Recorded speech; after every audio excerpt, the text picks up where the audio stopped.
যখন উপর থেকে ঘোষণা আসবে একসঙ্গে সবাইকে ঝাঁপিয়ে পড়তে হবে।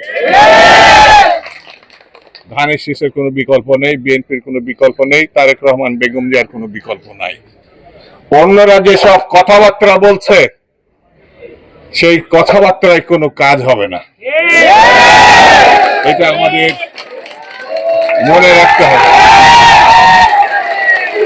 আগামী দিন আমাদেরকে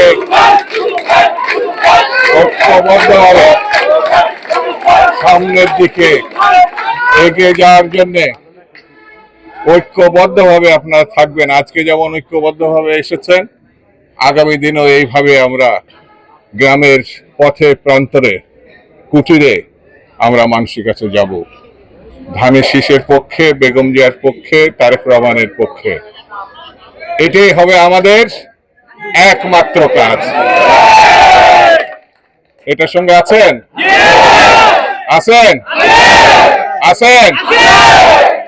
ইনশাল্লাহ ধানের শীষ জয়লাভ করবে। ধানের শীষ মৌলানা ভাসানীর ধানের শীষ, এই ধানের শীষ শহীদ জিয়া রহমানের ধানের শীষ, এটা বেগম খালেদা জিয়ার ধানের শীষ।